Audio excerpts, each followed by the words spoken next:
warahmatullahi wabarakatuh. Selamat pagi dan selamat beraktivitas anak-anak ibu yang ada di rumah. Bertemu lagi dan berjumpa lagi bersama saya Ibu Lina. Hari ini kita akan belajar tentang akidah akhlak, indahnya Asmaul Husna. Sebelum kita belajar, marilah kita berdoa terlebih dahulu.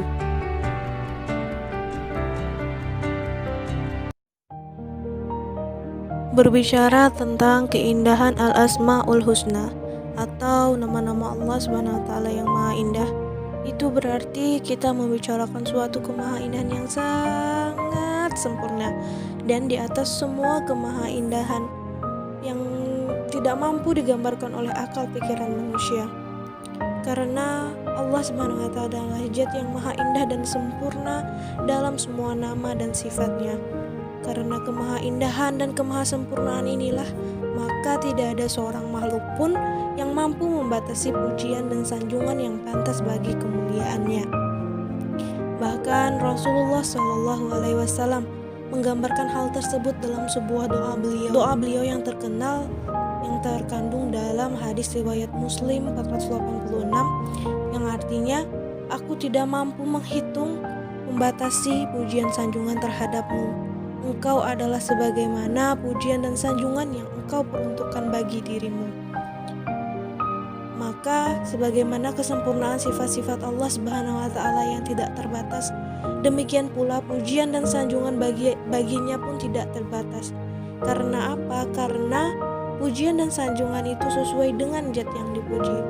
Oleh karena itu, semua pujian dan sanjungan yang ditujukan kepada Allah Subhanahu wa Ta'ala, bagaimanapun banyaknya, panjang lafaznya, dan disampaikan dengan penuh kesungguhan, maka kemuliaan Allah Subhanahu wa Ta'ala lebih agung dari pujian dan sanjungan tersebut.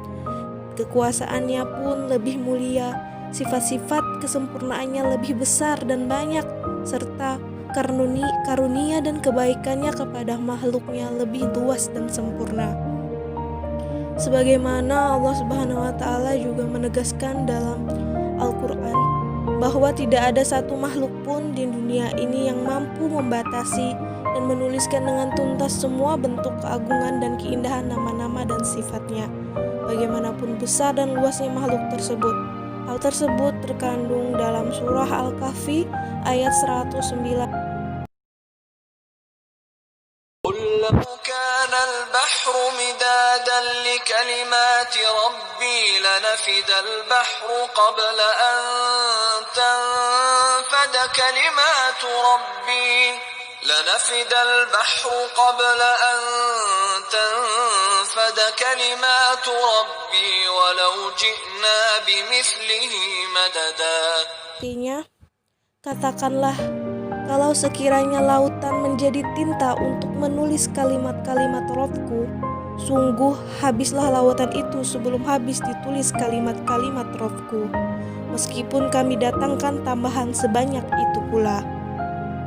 Dalam ayat lain, Allah juga berfirman dalam surah Luqman ayat 27,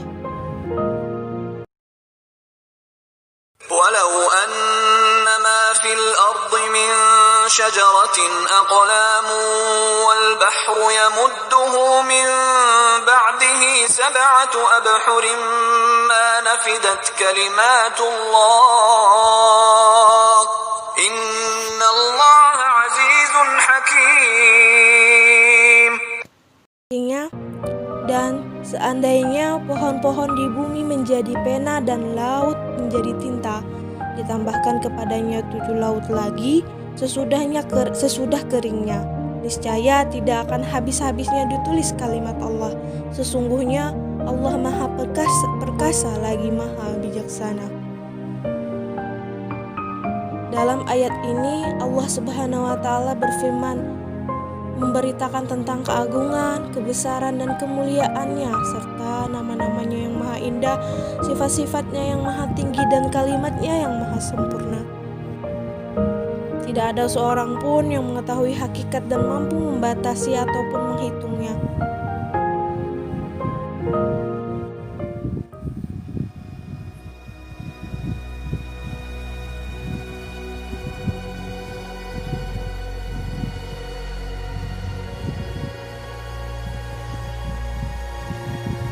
Tahukah kalian apa itu arti Al-Husna?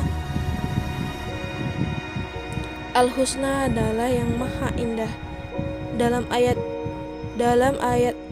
dalam Quran surah Al-A'raf ayat 180, وَلِلَّهِ الْأَسْمَاءُ الْحُسْنَى فَادْعُوهُ بِهَا وَذَرُوا الَّذِينَ يُلْحِدُونَ فِي أَسْمَائِهِ سَيُجْزَوْنَ مَا كَانُوا يَعْمَلُونَ.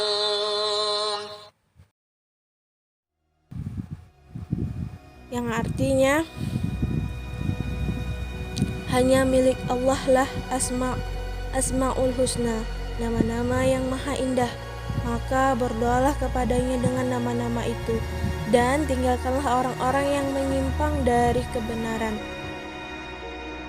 dalam menyebut dan memahami nama-namanya. Nanti mereka akan mendapat balasan terhadap apa yang telah mereka lakukan.